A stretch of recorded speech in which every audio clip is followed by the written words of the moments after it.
People actually think in this world that life is about material possessions and money. They actually think that's what life is. So if you have a lot of those things, you have a good life. Tell that to the people who have a ton of material possessions and that are still miserable. Have a conversation with them. Because if that's the case, every single person that had money and every single person that had material possessions, they would be happy all the time and they wouldn't have near one problem. Right? Today we're going to talk about why you should develop a P of A and quit focusing on the B of A. Let me go into detail. Now, for those of you who are aware of your finances, you know the B of A is a short slang term that is used for the Bank of America.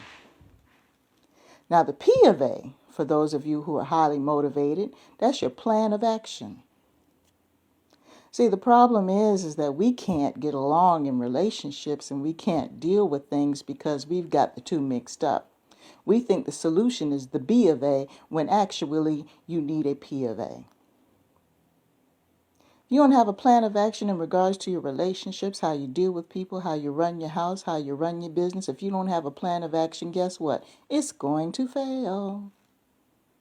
And I'm not saying that to be sarcastic, but I'm just trying to get your attention here and understand. There are people actually get those things confused. They actually believe in their minds. And usually a lot of these people are people who never had any financial means coming up. They were financially deprived. So they already brainwashed themselves to believe all I need to do is get a whole bunch of money. And don't get me wrong, having a whole lot of money is not bad at all. But that can't be the end all be all for all of your problems in this world because you're asking for a whole lot of trouble. And that's why we have a whole lot of people that wait too long to have relationships. They wait too long to have children.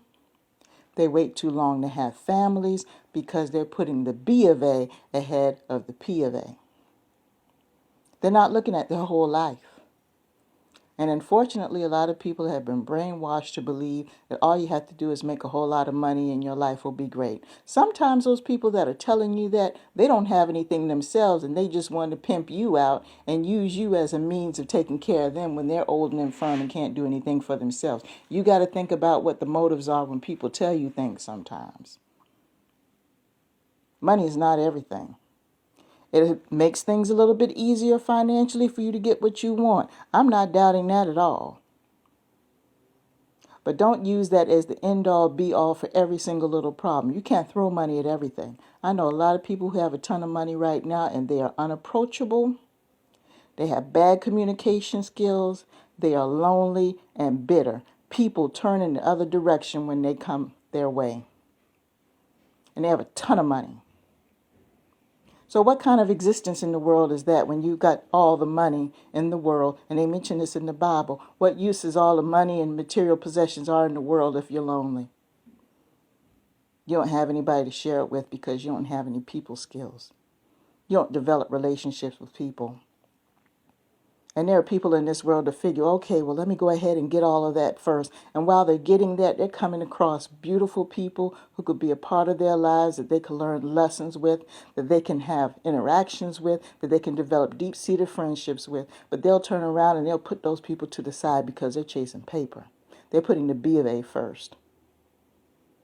Have a plan of action not only for your finances, that is important, but have a plan of action for your life. Where do you intend to be physically, socially at the end of 5 years, 10 years, 20 years? What's wrong with having a plan? Because if you don't have a plan, what's going to happen is everything in the world that comes at you that you're not prepared for is going to take you down. Because you never had a plan of how you were going to deal with it in the first place. Life is unpredictable, and it doesn't matter how much money you have, guess what? Life is going to happen. And if you don't have the inner strength to deal with it, then you're going to go down. If you don't have any people skills, you're not going to know whether or not that person is for you. You're not going to be able to read body language. You're not going to be able to understand signals. You're not going to be able to feel out people's intentions. You're not going to be able to listen to your own instincts. So you're going to be setting yourself up to be taken advantage of. And there are people with a ton of money that get scammed every single day. There are people that are watching you. So, in short, put your P of A ahead of your B of A, and you'll be all right. Just saying.